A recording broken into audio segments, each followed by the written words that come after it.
Welcome back everyone. So in this episode today, I want to talk about how you can invest into South Korean based companies.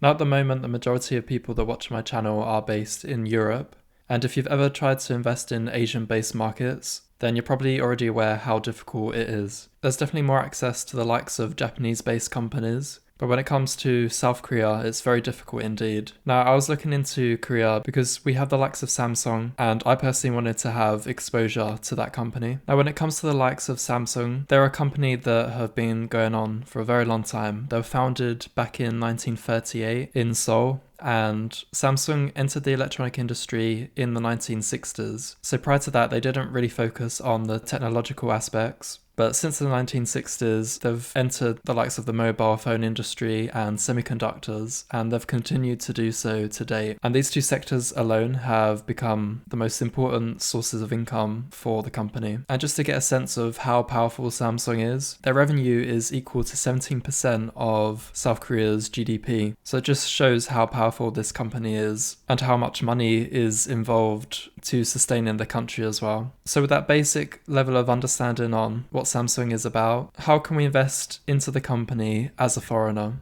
And so it's near impossible to invest in the likes of South Korea if you are a foreigner, and even if you are a resident, it's extremely difficult to do so. But it's still possible to have exposure to the likes of Samsung. Now, with the likes of Trading 212, it's unfortunately not possible to have exposure to some of these companies. It's just not listed on their system as of yet. But with Etoro, we have SMSN.L. And so the .L here stands for London. You'll sometimes see the ticker symbol with SMSN.IL or SMSN.Li, and that just stands for International London or London International. So this is the UK subsidiary which is listed on the London Stock Exchange, but the price is quoted in US dollars. In short, Samsung is a multi-conglomerate company, and they have different listings on different stock exchanges. And so for European-based investors, we have access to this company that gives us exposure to Samsung, and thus we can become a shareholder of the company. And what's great as well is this company is a dividend-paying stock. It's 1.56 for the ticker symbol shown on the screen. On my Etoro account, I have this purchased already, and for those that are interested in the Etoro platform, there's links in the description. Feel free to copy my portfolio where I invest in very safe dividend stocks, and you can see that I'm close to 60% profit with an allocation of under $500. So let's just say you invested $1,000 when I first started this account, you would have $120 profit. So you can invest in as much or as little as you like. Equally, you can just invest in these individual companies that I have on the screen here. But just to call out that if I decide to sell, then your account won't be controlled. So if I sell out of, let's say, Citi, then your account will also submit a sell order as well. So that's the power of Etoro. There's certain companies that we have listed on this platform and unfortunately not on others. And when it comes to other South Korean based companies, Free Trade has certain companies such as KT, and it doesn't currently exist on Trading 212. So that's just some of the limitations there. Certain companies not available on certain platforms. Most of the time we can have different platforms, and these are all within the standard invest account. So this isn't touching the stocks and shares ISA, so there's no worries there.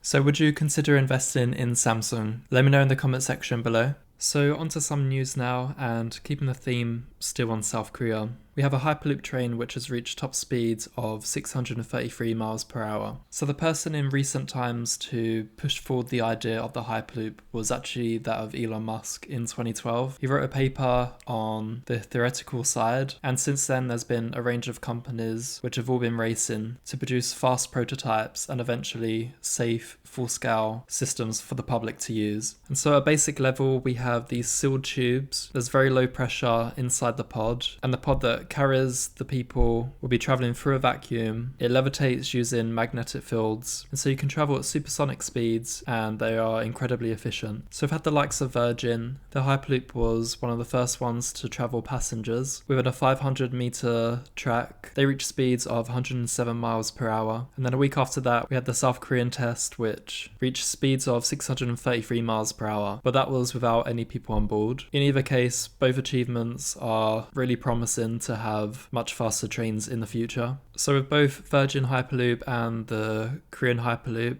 those pods were scaled down versions. So those tests just had a 2-seater, but eventually they'll consist of up to 28 people. And so just to understand how fast these systems are, if you were to drive from San Francisco to Los Angeles, that will take around 6 hours. And that's assuming if there's no traffic as well. For the Hyperloop, that's expected to be around 43 minutes. And if you look at other modes of transport, for instance flying, that will take around an hour and a half. And then you've got to deal with the whole check-in, check-out as well. And for those that know the UK well, travelling from Gatwick to Heathrow can take around an hour by car. But if you had a Hyperloop connecting those two, then it'll take 5 minutes. So having a Hyperloop system does require the government to be on board. In South Korea, there's a lot of proposals right now, and it's looking very promising to have one of the first full-fledged systems in the world. There's an expectation that in 2024, there'll be a Hyperloop from Seoul to Busan. Currently, that's around 3 hours by train, but this will decrease the time to just 30 minutes. And then onto how sustainable this mode of transport will be. So already there's speeds that are faster than that of a jet aeroplane. What's really impressive is that it's 100% electric, so zero emissions there. So the actual Hyperloop can be covered in solar panels, for instance. And then for the pod to sit and levitate within the magnetic field, those use a ultra efficient motor, and that part itself requires 5 to 10 times less energy. Now, of course, with the pandemic, a lot of people have been working from home, but in the future, let's just say you need to go to an office, then having a Hyperloop system that is easily accessible may mean that you can live on one side of the country and then commute all the way to the other. That in turn could reduce the excessive house costs within urban areas. So there's many things to look forward to. I do suspect it will take quite a bit of government convincing in the UK to build a Hyperloop-based system. So it'll be interesting how accessible it will be in 5 to 10 years' time. So thanks for watching, everyone. If you do like this content, then do consider subscribing. The challenge I have for this video this week is 10 likes for the video. So quick thumbs up is all I require. So thanks for watching, everyone, and with that said, I'll catch you in the next one.